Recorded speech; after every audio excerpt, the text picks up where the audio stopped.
On va passer directement à cette preview des Cavs pendant que j'affiche bien sûr l'écran et surtout, une fois n'est pas coutume, l'illustration signée Jordan pour ces previews. Bien évidemment, on reste dans ce thème-là avec Donovan Mitchell, non pas Darius Garland. Hein, excusez-nous dans le chat, mais forcément, actu principale oblige. Néanmoins, on va en reparler de Darius Garland, on va en reparler tout de suite avec le résumé, bien sûr, de cette saison.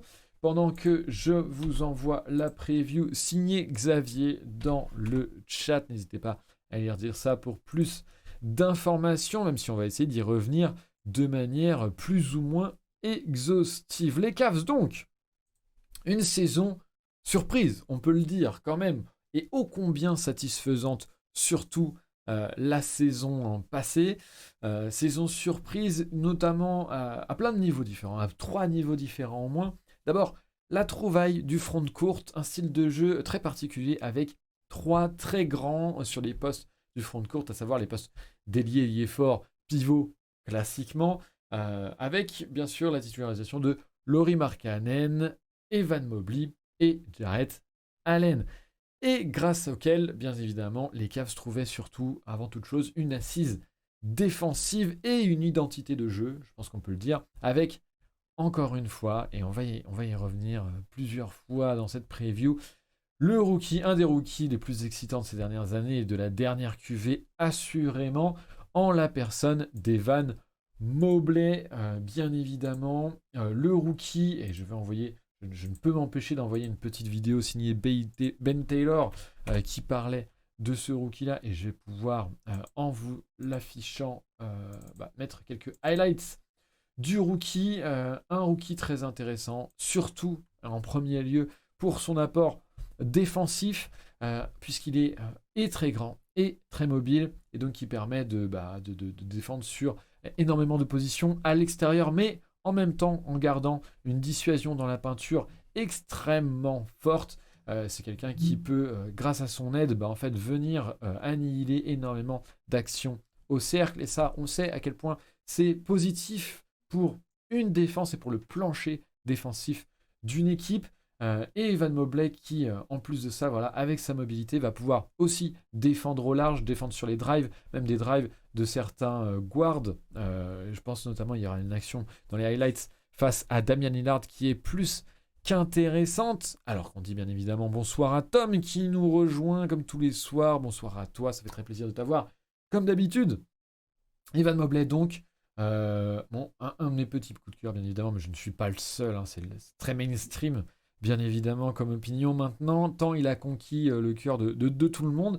Il échouait aux portes du Rookie of the Year, peut-être un petit peu les quelques absences de fin de saison. On sait qu'il a eu quelques pépins physiques, rien de grave, mais ça a peut-être joué en sa défaveur. Mobley volé, scandale, nous dit déjà Guillaume. Ce qui est beau, c'est qu'on peut se réjouir au moins de ce qu'a été la course du rookie de l'année dernière, parce qu'avec Scottie Barnes, Evan Mobley et Cade Cunningham, on était servi. On espère encore cette année avoir une course au moins aussi intéressante. De l'autre côté du terrain, pour faire vivre cette équipe des Cavs qui se plaçait très haut sur le defensive rating, il fallait malgré tout afficher un offensive rating à peu près correct, puisque si Evan Mobley montre des choses, par exemple, très intéressantes offensivement, notamment sur le toucher à côté de l'arceau et un petit peu le tir extérieur, c'est pas encore complètement ça et c'est toujours là sa marge de progression et son upside. Il fallait du coup pour ces Cavs compter sur un autre joueur potentiellement et ils ont pu le faire grâce à Darius Garland et l'explosion, on peut le dire, de Darius Garland. Je vous envoie une autre vidéo dans le chat et bien sûr pour la rediffusion YouTube, ce sera disponible en description. Une vidéo signée Alex Hoops, c'est une de ses meilleures, je trouve. Donc n'hésitez pas à aller la voir. Darius Garland, donc le meneur de poche, incroyablement fort sur le dribble, bien sûr, mais aussi et surtout, c'était sa grande amélioration l'an passé, encore plus en tout cas dans cette mesure-là, sur le pull-up à 3 points, une immense efficacité sur le pull-up. Vraiment, alors qui est en plus un des shoots les plus difficiles, hein, puisque déjà l'adresse à 3 points c'est quelque chose, mais sur le pull-up, c'est-à-dire après plusieurs dribbles, qui plus est, puisque même dans le pull-up on pourrait catégoriser les pull-ups après 1 ou 2 dribbles et les pull-ups après 3, 4 dribbles, ce que Garland a pris en grande quantité, à haut volume, et a réussi à les convertir avec une très très forte efficacité. Il y avait ça, il y avait le playmaking bien évidemment du meneur qui a su faire jouer son équipe, on le voit parfaitement sur ce highlight, qui sait en plus dans la zone intermédiaire, une fois son dribble engagé et un premier pas passé face à un défenseur, pouvoir manipuler la défense en feintant un flotteur pour finalement finir au lob. On sait avec les menaces que sont Jarrett Allen et Evan Mobley, c'est quand même très intéressant pour un meneur d'avoir cette corde à son arc. Et c'est quelqu'un qui, dans la zone intermédiaire, a beaucoup de finitions intéressantes, qui pêche un petit peu sur la finition au cercle, on peut le dire, plus classiquement, qui explose un petit peu sur le contact et donc du coup qui l'évite, mais qui l'évite très bien, avec beaucoup d'intelligence, d'ingéniosité et d'habileté, bien évidemment, sur les flotteurs, les petits fades comme ça, avec la planche, sur la jambe droite, etc. C'est vraiment, il y a plein de choses super belles à aller voir du côté de Darius Garland. Je vous invite à aller voir la vidéo. Il y a également une vidéo de Ben Taylor qui est plus qu'intéressante à ce sujet. Steve Nash nous dit, Tom, c'est là qu'il y a énormément de similitudes ou de ressemblances avec l'ex-meneur des Suns. C'est un des rares joueurs qui est meilleur en pull-up qu'en catch and shoot, je pense, nous dit Darius Garland 10. Jérémy qui se cache encore sur cette preview, scandaleux, l'un des meilleurs surnoms aujourd'hui en NBA, nous dit Tom. Par rapport à Steve Nash, je suis tout à fait d'accord avec toi. Et voilà ce qu'on pouvait un petit peu dire sur Darius Garland. J'ai fait un portrait rapide, mais qui valait le coup d'être fait parce qu'il fait vraiment une saison exceptionnelle la saison passée. J'espère, et d'ailleurs c'est ce que tu disais par rapport à son pourcentage en pull-up vis-à-vis de son pourcentage en catch and shoot, j'espère malgré tout qu'il réussira à maintenir des standards aussi élevés, parce que c'est vrai qu'une efficacité pareille, c'est quand même assez rare, on peut dire, de réussir à la maintenir dans la durée. Néanmoins, les bases sont là, ça ne devrait pas chuter au point d'être dommageable, bien évidemment. Un départ canon, clairement, pour ces Cavs, qui a été un petit peu plus difficile à tenir, et surtout vis-à-vis de Darius Garland, du coup, le seul à pouvoir créer son shoot, le seul à être une vraie menace à l'initiation individuelle offensive, en tout cas. Ça a été un petit peu difficile pour lui de devoir porter cette offense tout au long de la saison, surtout après la blessure de Ricky Rubio, qui pouvait par séquence le décharger un petit peu, et dont la synergie avec lui permettait d'évoluer un petit peu plus off-ball également. Après ça, c'est vrai qu'il n'y avait plus que lui dans le roster quand même pour initier l'attaque et lui-même créer son propre shoot pour lui-même. Du coup, c'est vrai que la saison, c'est un petit peu... les Cavs se sont un petit peu essoufflés au fur et à mesure de la saison. Finalement, ils atterrissent en play-in. Et ce sera des défaites contre Brooklyn, Atlanta qui chutèrent vraiment dans le classement. On sait aussi cette petite anomalie. Malgré tout, je pense qu'on peut dire que la saison a été une réussite. Parce que c'est pas vraiment une franchise et une équipe qu'on attendait si haut. Et surtout, c'est pas une franchise qu'on attendait avec déjà, grâce notamment en grande partie à Evan Mobley, on l'attendait pas avec une identité aussi marquée, la création d'une identité aussi rapide et aussi marquée, défensive en premier lieu, et avec maintenant l'explosion de Darius Garland, tout est possible, et enfin, on peut rêver à des aspirations plus grandes dans l'Ohio sans la personne de LeBron James, et ça, c'est quand même assez beau. Je vais revenir dans le chat pour voir un petit peu tout ce que vous pouvez dire là-dessus. Vous m'avez l'air très actif en cette fin de semaine, ça fait très plaisir. Deuxième partie de saison, offensivement, c'était galère, nous confirme Darius Garland 10. Tom qui nous dit wow, plus que lui, le Rondo et le Vert Slender. Ah bah oui, ça, on va y revenir. Non, mais je suis obligé de dire quand même que si on veut une option un petit peu viable à la création, bon, Rondo et le Vert, ça devient compliqué. Alors Rondo plus pour un problème d'âge et c'était déjà compliqué à l'époque au niveau de son shoot extérieur, donc forcément des limitations. Le Vert, bon, à un moment il faut être sérieux. Les adversaires trappaient Garland, et emballé, c'était pesé. Effectivement, c'était clairement la faiblesse de ces Cavs-ci qui, on va le voir tout de suite en passant, comme d'habitude, sur le point sur le roster, des Cavs qui ont commencé à aller dans le sens d'essayer de gérer cette faiblesse, de gérer ce défaut de création individuelle et surtout de pouvoir venir aider, bien évidemment, Darius Garland. Je vais l'afficher tout de suite dans la preview, bien sûr, ce point sur le roster, les arrivées, les départs. Et nous, à l'oral, on fait le point sur le roster. Comme d'habitude, vous avez maintenant compris. Au poste de meneur, donc, Darius Garland, Ricky Rubio, qui, transféré à la deadline avec sa fin de contrat, finalement était re-signé cet été. On a également Raul Neto et RJ Nembhard. Au poste d'arrière, Donovan Mitchell, c'est la grosse arrivée. Bon, bien sûr, on va en parler tout au long de cette preview. Caris Levert, donc, Tom qui s'en fera le défenseur, hein, bien évidemment, dans le chat. Lamar Stevens, ça c'est Guillaume qui s'en fera le défenseur. Au poste d'ailier, Isaac Okoro, Cedi Osman et Dylan Windler. Au poste d'ailier fort, Evan Mobley, Kevin Love, Isaiah Mobley. Ça c'est la caution familiale, voilà. Et au poste de pivot, Jarrett Allen et Robin Lopez. Voilà pour le tour du roster. Et on va bien évidemment parler de cette arrivée et de ce fit de Donovan Mitchell dans l'Ohio, lui qui quittait bien sûr Utah, qui explosait, qui implosait même, on peut le dire, la saison passée, qui répond du coup, bien évidemment, je venais de le dire, à un manque de création individuelle hors Darius Garland, un vrai manque de cette équipe de Cleveland, qui va pouvoir espérer aussi potentiellement grappiller des places sur l'offensive rating et devenir une top 10 et attaque et défense peut-être pour la saison passée, pour la saison future, pardon. Une complémentarité en plus sur les profils de scoring. Comme ça, si on le regarde de prime abord, avec un Mitchell qui est beaucoup plus orienté sur le drive, sur la rim pressure, si je puis dire ainsi, la pression sur le panier, bien sûr, avec ses capacités de drive, beaucoup plus qu'un Garland dont c'est un petit peu la faiblesse, il faut le dire, qui lui, par contre, sur le shoot, va être vraiment bien meilleur. On peut se dire du coup que déjà il y a cette complémentarité-là. À côté de ça, il y a quand même deux gros porteurs de ballon.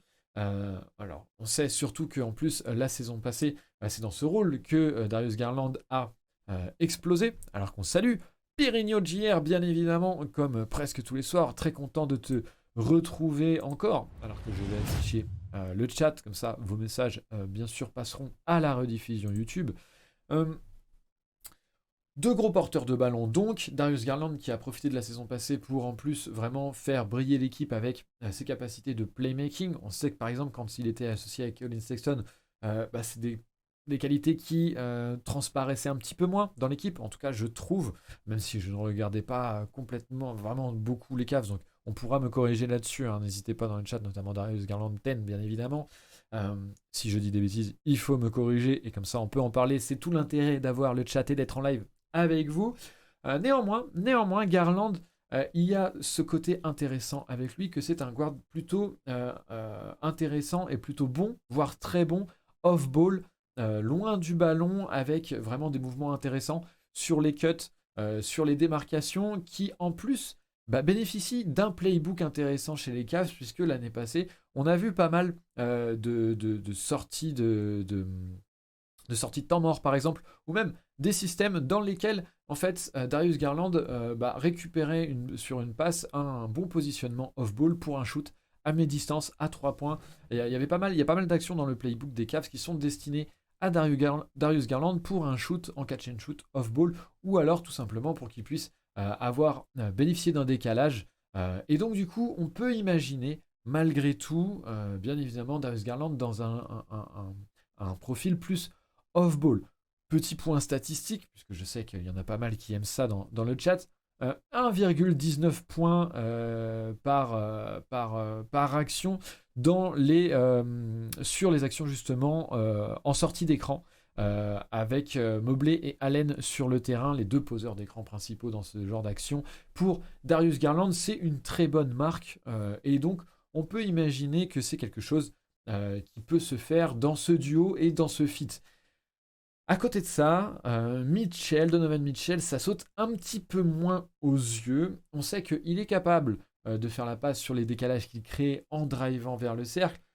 On sait qu'il a été capable d'occuper le terrain avec un Mike Conley qui lui aussi quand même est un petit peu plus ball dominant. Néanmoins, Jérémy, tu avais quelques chiffres que tu regardais juste avant le live. Donovan Mitchell, il porte quand même beaucoup le ballon et la question est quand même plus ouverte sur est-ce qu'il sera capable d'évoluer un peu plus off-ball ou au moins de se poser la question de comment ça va être possible de lui le lâcher un petit peu parce que ce serait dommage de ne pas laisser les balles dans les mains de Garland qui est plus playmaker quand même globalement. Globalement, on peut dire qu'on a deux joueurs qui sont des options d'élite en attaque. Néanmoins, c'est vrai qu'avec Garland, on se dit qu'on a un joueur qui est à la fois un playmaker élite et un scoreur efficace. Avec Donovan Mitchell, c'est un petit peu compliqué, en tout cas en état de se projeter. On sait qu'il sort de plusieurs années à Utah où il était la première option offensive. Et sur les deux dernières saisons, on parle d'un joueur qui avait un usage de 34,5 et 35% respectivement. Donc un joueur qui avait l'habitude en fait d'être un finisseur pour lui-même avant tout. On sait que sa capacité à oublier certains coéquipiers avait tendance à faire grincer un petit peu les dents. Donc on est vraiment sur un joueur qui a une mentalité scoring first. C'est très bien au global pour les Cavs parce que il cherchait de façon un joueur qui était capable de scorer au relais de Darius Garland et de prendre les choses en main offensivement, en sachant qu'ils sont quand même allés chercher Caris LeVert à la trade deadline pour compenser un manque de scoring, c'est dire à quel point le niveau de désespoir était élevé. Du coup, en soi, on a aucun doute sur la compatibilité des deux joueurs. Maintenant, il faut espérer que pour tirer le meilleur de ce duo, Donovan Mitchell en fait arrive dans une équipe, se dit ok, il y a une autre option très forte offensivement, il faut que j'arrive à mieux partager la balle et à mieux déléguer, parce que sinon ce serait un petit bémol en tout cas à ajouter à cette association qui en soi sur le plan offensif est normalement assez idyllique quoi. On parlait hier d'Atlanta, on était avec François, et autant à Atlanta, le fit triangle des gens est compliqué parce que ni l'un ni l'autre off-ball n'ont vraiment l'habitude, pardon, de ce jeu et n'ont pas forcément d'efficacité à ce niveau-là. Alors même si on peut imaginer Triangle évoluer dans ce rôle, mais c'est de l'imagination. Là, ce qui est bien, c'est qu'avec Darius Garland, on sait qu'il est largement capable de faire ça. Le problème, c'est un petit peu pour voilà, l'optimisation. C'était vraiment le mot que je cherchais et tu l'as très bien, parfaitement sorti, Jérémy. Pour l'optimisation, quand même, on imagine, on espère avoir Darius Garland dans un rôle plus de manière de ballon, plus de meneur, qui va pouvoir, avec son playmaking, profiter des décalages. C'est dans ce rôle-là qu'il a explosé. Et Darius Garland, quand je parlais, Darius Garland 10 dans le chat, bien évidemment, qui nous confirme quand je parlais de son explosion vis-à-vis aussi de son rôle avec Colin Sexton. Là, il avait plus le ballon et c'est ça certainement qui a permis cette explosion-là. Il y a quand même quelque chose à optimiser. On espère que Mitchell ne vampirisera pas trop le ballon et qu'on ne fasse pas, que Darius Garland ne fasse pas un step back en fait sur cette progression de cette année par rapport à ça. Alors bien évidemment, c'est le scénario le pire qui pourrait arriver à ces Cavs et ça resterait bon parce que deux options qui sont de très haut niveau. Mais c'est vrai qu'on espère voir un travail à ce niveau-là de la part de l'arrière, l'ex-arrière de Utah, parce que ça vaut le coup. En plus, surtout qu'en plus, il va y avoir aussi une autre question à côté de ça. Quand on aligne deux joueurs pareils, c'est la question défensive. On ne peut pas passer à côté. Le problème défensif de ces deux joueurs qui, aucun n'est réputé, on peut le dire, pour ses qualités défensives intrinsèques. Donovan Mitchell était un prospect avant sa draft qui était intéressant de ce point de vue-là, et il a montré les premières années des possibles à ce niveau-là. Depuis qu'il a été ultra responsabilisé dans un rôle plus offensif, c'est vrai qu'on a du mal à retrouver cet arrière potentiellement stopper avec un physique très avantageux. Est-ce que avec moins de responsabilités offensives, il va pouvoir retrouver un côté two-way? Rien n'est moins sûr qu'on se l'accorde à le dire. Ce serait une surprise. En tout cas, je ne sais pas ce que tu en penses, Jérémy, mais moi de mon côté, c'est pas forcément ce que j'attends en premier lieu. Je trouve que ce serait être un petit peu idyllique. J- J'ai l'impression que quand ça fait autant d'années que tu fais pas les efforts minimums et dans une équipe compétitive, c'est dur d'espérer d'un joueur de le voir se transformer parce qu'il a changé d'équipe quoi. Donc ouais, clairement. On est d'accord. Euh, est-ce que c'est la question avec ces Cavs-là qui ont trouvé une identité défensive la saison passée? avec notamment leur two-tower, bien sûr, Mobley et Allen. Est-ce que le front de court sera suffisant pour gérer les deux négatifs en défense qui sont présents sur le backcourt? Et on peut penser à, bien évidemment, au poste d'ailier où on sait que c'est une difficulté chez ces Cavs, le poste d'ailier. Ils draftaient Ochai Agbaji, notamment pour suppléer à ce poste-là, cette draft-là. Bien évidemment, devant la possibilité d'acquérir Donovan Mitchell, très vite, ils l'ont envoyé, alors que je tape dans mon micro, excusez-moi, ils l'ont envoyé à Utah. Donc, poste d'ailier toujours faible. Pourquoi pas du coup aligner Okoro et partir sur un front de courte Okoro, Mobley, Allen, très orienté sur la défense, en sachant que ce front de courte là, quand il est sur le terrain, et notamment sur demi-terrain, son defensive rating est de 101,5 points par possession. 101, oui, 101, oui, alors j'ai dit points, mais donc 101,5 points par possession, ce sera plus français dit comme ça. Soit à peu près, parce que dit comme ça, bon, personne ne sait si c'est bien ou pas, soit à peu près quand même 10,5 points de mieux que la moyenne de la ligue. Donc, on peut se dire que avec un équilibre très particulier sur le terrain, mais malgré tout, on peut se dire que la défense de ce front de course serait suffisante pour endiguer les problèmes que pourraient poser Mitchell et Garland sur le bas court, d'autant plus que la philosophie l'année passée défensive à Cleveland, ça a été de close out très très fort sur les shoots à 3 points pour vraiment les dissuader le plus possible et engager l'adversaire sur le drive pour ensuite mieux le bloquer à l'intérieur. C'est quelque chose qui est très intéressant avec bien évidemment un pivot aussi dissuasif que peut l'être un Jarrett Allen, mais encore plus quand vous avez un profil comme Evan Mobley qui va pouvoir depuis l'extérieur venir aider et apporter une seconde lame de dissuasion.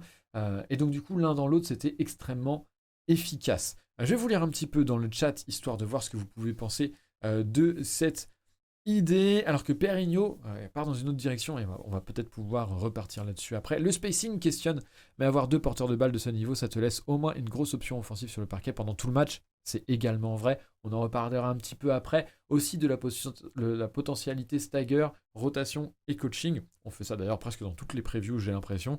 Guillaume qui nous dit Levert est excellent sans ballon aussi. Moi, je préfère sans ballon assis sur le banc. Voilà. Tom, depuis que tu as parlé de Levert Slender, tout le monde s'y est mis et on a besoin de quelqu'un pour le défendre. Tu pourrais essayer d'avoir ce rôle. Le cadeau empoisonné, bien évidemment. Voilà, Darius Garland qui nous parlait bien sûr de Rudy Gobert et des accroches qu'il a pu avoir avec Donovan Mitchell, qu'on comprend, hein, puisqu'il devait compenser les manques de tout le roster, Rudy Gobert, à Utah. De toute façon, si ça ne marche pas avec Mobley Allen, ça marchera avec personne. C'est très vrai, je pense, Guillaume, pour le coup. Et là, on pourra vraiment s'inquiéter sur le niveau défensif des deux joueurs. Darius Garland, encore une fois, tu ne penses pas que Biggerstaff n'a pas très bien réussi à intégrer Levert dans les systèmes, ce qui peut aussi expliquer son intégration difficile. Enfin un petit peu de nuance sur Caris Levert qui va être notre fil rouge, notre débat parallèle de ce live. Caris Levert est-il viable en tant que basketball player, en tant que joueur, malgré toutes ces carences inhérentes à ce joueur, malgré tout. Qu'en pense l'épisode de la centaine avec Caris Levert d'ailleurs, Guillaume? Je l'ai. Alors, si c'est une vanne, c'est une très bonne vanne. Sinon, je ne suis pas encore là, mais j'ai très hâte d'y être du coup. Ce sera le hors-série à la fin, le top 10 des pires des séries. Faut pas regarder ses stats à Brooklyn alors. Bref, donc ça parle beaucoup de Caris Levert dans le chat. Nous, on va pouvoir passer à la suite. On parlait du coup de Okoro, Mobley, Allen en front courte pour réussir à combler les manques défensifs qu'apporterait le backcourt Darius Garland et Donovan Mitchell. Qu'en est-il du potentiel d'Okoro offensivement? On sait que c'est ça qui vraiment freine le joueur et la titularisation du joueur et sa prétention à plus de minutes.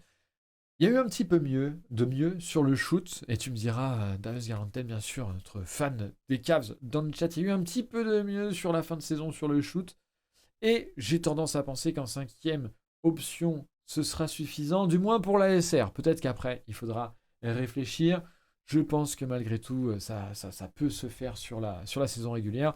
Et le dernier point que je voulais apporter vis-à-vis de ce fit avec Donovan Mitchell, bien sûr, c'est toujours la même chose dans ces cas-là. Les idées de rotation et de stagger. Vous avez déjà entendu cet anglicisme infâme dans ma bouche depuis quelques previews. L'idée, encore une fois, d'échelonner les minutes des deux stars et des deux joueurs importants pour qu'elles puissent se chevaucher et que vous ne perdiez, vous ne soyez jamais sans l'un ou l'autre sur le terrain. Ça peut être intéressant, d'autant plus, et là, je fais un petit à côté, mais qui est très important quand on va parler de ces Cavaliers, c'est bien sûr la re-signature, si je puis dire, puisqu'il a quitté le roster 6 mois entre temps, mais on va pouvoir parler de re-signature, de Ricky Rubio. Je trouve qu'à terme, à moyen long terme, puisqu'il reprendra la saison qu'a priori qu'en début 2023, puisqu'il est encore blessé, il me semble. Corrigez-moi dans le chat, mais a priori, je crois qu'il ne reviendra pas tout de suite. Néanmoins, je pense que ça peut être très intéressant. On sait que ça avait été un beau combo avec Darius Garland en début de saison, ça lui permettait de souffler. Je pense que du coup, ça fait une très belle rotation en backcourt à 3 pour pouvoir envisager la saison régulière de manière assez sereine à moyen long terme, en faisant reposer tout le monde pour les playoffs, tout en maintenant un niveau plancher assez élevé et en réussissant à garder une offense top 15, voire top 10. Je pense que c'est atteignable avec une très bonne défense. Et donc du coup, réussir à s'intégrer dans la ligue comme une équipe très solide qui brigue les playoffs chaque saison, voire l'avantage du terrain. C'est bien évidemment en tout cas le développement par le haut qu'ont choisi ces Cavs suite à leur très bonne saison. On a parlé un petit peu de Caris LeVert. Est-ce que dans le chat, vous voudriez aborder d'autres points? Je vous avoue que j'ai vraiment axé cette preview sur le feat de Donovan Mitchell et Darius Garland. Ça me paraissait la chose la plus importante et la plus en vue à faire, rentrer et approfondir un petit peu ça. N'hésitez pas, bien évidemment, à aller lire la preview signée Xavier sur QIBasket.net et bien sûr pour la rediffusion YouTube dans la description de cette vidéo. Il y aura des choses un petit peu plus larges. Il abordait l'équipe de manière un petit peu plus globale. Est-ce que vous avez d'autres choses qui vous viendraient à l'esprit quand on parlera des Cavs? Jérémy, est-ce que tu as d'autres idées qu'on pourrait... Justement, en regardant l'effectif, notamment, il y a toujours cette question qui me revient dans des équipes comme les Cavs où tu as 2 titulaires qui quand même briguent l'essentiel de l'attaque. C'est qu'est-ce que tu as derrière eux à proposer? Et c'est vrai que je trouve que le roster des Cavs, comme il va démarrer la saison sans Ricky Rubio, etc., est-ce qu'il n'y a pas un risque d'avoir un effectif qui, comme l'année dernière, malgré tout, a des problèmes offensifs au relais de son 5 de départ, même si tu peux effectivement décorréler les rotations de Garland, Donovan Mitchell, tu peux pas avoir 48 minutes des deux sur le terrain de manière pleinement efficace. Donc voilà, qu'est-ce que vous pensez, vous, à ce stade, histoire d'être toujours transparent? Je pose la question, je donne pas de réponse. Non, tu as tout à fait raison de soulever cette question. C'est vrai qu'en réalité, la profondeur peut être l'élément qui posera problème. Et on sait aussi que ça peut jouer énormément sur les ratings. Il ne faut pas le sous-estimer. Et en plus, pour une équipe qui brigue les playoffs, c'est aussi un problème à terme. Parce que si on fait jouer toute la saison les starters, un certain nombre de minutes, ça peut poser problème. Je pense que le stagger là, des deux, Donovan Mitchell et Darius Garland, sera intéressant parce que du coup, ça permettra de maintenir un peu de création dans la seconde unité, quoi qu'il arrive. C'est sûr qu'au poste de meneur, on a Raoul Neto en l'absence de Ricky Rubio, c'est quand même pas incroyable. Caris LeVert, Lamar Stevens, peut-être ce serait le moment. Guillaume, et voilà qu'il le crie dans le chat, bien sûr, Lamar Stevens, son moment. C'est Diosman. On a Kevin Love aussi qui faisait un bon retour la saison passée, qui peut être un élément du banc intéressant. On l'a vu, il a vraiment repris des couleurs la saison passée. Peut-être qu'il pourrait maintenir ce niveau et ce serait intéressant pour les Cavs. Puisque ce n'est pas son compère à l'intérieur sur le banc, Robin Lopez, qui apportera grand-chose offensivement. Darius Garland qui nous dit Lamar, vu son utilisation dans le match de pré-saison, même si c'est qu'un match de pré-saison, ça sent pas bon, je trouve, et ce serait dommage. Est-ce que Biggerstaff, vraiment aussi question ouverte, est-ce que Biggerstaff est enclin à tester des choses ou est-ce qu'il reste très, très conservateur dans ses rotations? J'ai pas assez regardé les Cavs sur la durée pour pouvoir m'en rendre compte. J'attendrai une chat. Ah, Darius Garland qui nous dit Dean Wade également. Le poste 3 est le plus ouvert. Dean Wade, le vert, entre parenthèses, non. Et Windler. Alors, je connais pas trop Windler. Dis-moi, Jérémy. Cedi Osman aussi qui fait partie des rotations potentielles. Et c'est vrai qu'en fait c'est au niveau de l'intérieur et de la création où c'est assez léger. Avec Raúl Neto, tu vas chercher quelqu'un qui ressemble un peu à Ricky Rubio, en quand même beaucoup moins abouti. Mais bon, sur le poste 2, Lamar Stevens, c'est à peu près ta seule rotation viable et tu as le poste 3 qui est un petit peu complet, mais avec aucun joueur finalement très fort en sortie de banc. En cas de blessure, et on sait que dans le cas des Cavs, c'est quelque chose qui a beaucoup émaillé la saison dernière et qui fait qu'à la fin, ils se retrouvent au play-in et ils sortent, enfin ils perdent par 2 fois, ils sortent des playoffs. Donc c'est vrai que je trouve qu'ils n'ont pas vraiment, par cette intersaison, réglé le problème du banc. En dehors de Kevin Love, on n'a aucun joueur vraiment fort en sortie de banc, quoi. Loxy qui nous dit Lamar est un 3 dans un corps de 4. Perigno Junior qui nous lance une piste intéressante. Si ça se trouve, on n'est pas prêt pour Mobley et il va commencer à faire de la création. Bon, on n'en est pas encore là, peut-être dans quelques années, mais c'est tout ce qu'on souhaite aux supporters des Cavs. En tout cas, de là à ce qu'ils puissent se faire stagger dans la seconde unit, oulala. Mais il faut l'espérer, bien évidemment. Oui, je l'avais oublié, Cedi Osman, qui a été très mal généré par Bickerstaff pendant la saison. Il a perdu confiance depuis sa draft, j'ai l'impression, si je puis me permettre. Euh, mais voilà, c'est vrai que c'est peut-être le point qui pose question. Tu fais très bien de le soulever, Jérémy. Voilà, quelques pistes, mais au moins quelque chose à créer de ce côté-là, une synergie à trouver, des rotations à trouver pour Bickerstaff. Et peut-être, voilà, cette idée, encore une fois, je suis très partisan de ça et les gens vont commencer à me détester, mais le stagger des deux stars, je pense que malgré tout, il y aura pas mal de minutes où on devrait voir Donovan Mitchell avec sa seconde unit. Mais comme à Utah, Utah, il faut aussi se rappeler que Rudy Gobert et Mike Conley évoluaient beaucoup ensemble sans Donovan Mitchell. Et Donovan Mitchell, du coup, on profitait de la création individuelle de Donovan Mitchell pour garder un plancher minimal offensif dans les passages de la seconde unit. Et il y avait ce décalage des rotations. Donc pourquoi pas revoir ça aussi du côté des Cavs, même si du coup c'est vrai que ce sera un petit peu moins fun à regarder qu'en voyant Darius Garland avec la first unit, mais ça réglera aussi peut-être un peu le problème de la responsabilité avec un Darius Garland balle en main pour commencer et qui se décalera peut-être off-ball quand Donovan Mitchell rentrera ou repassera dans la rotation avec lui.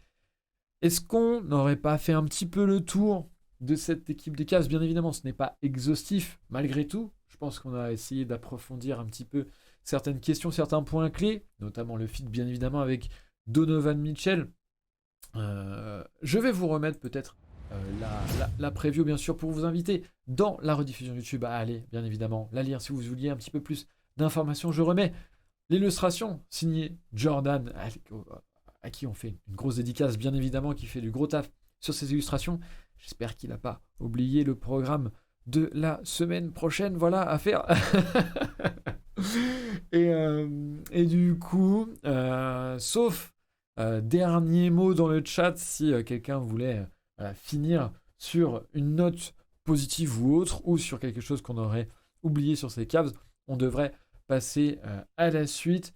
Jérémy, peut-être globalement, comment tu les vois les Cavs pour la saison prochaine? Un prono global, qu'est-ce que tu imagines pour ces Cavs-là? Alors ouais, j'ai l'impression que l'arrivée de Donovan Mitchell leur permet de passer peut-être un nouveau cap dans les ambitions. L'année dernière, ils se sont imposés comme une équipe qui pouvait voilà, finir sa saison avec un bilan positif, ce qui était plutôt inattendu quand la saison a démarré. On les voyait pas encore déjà à ce stade.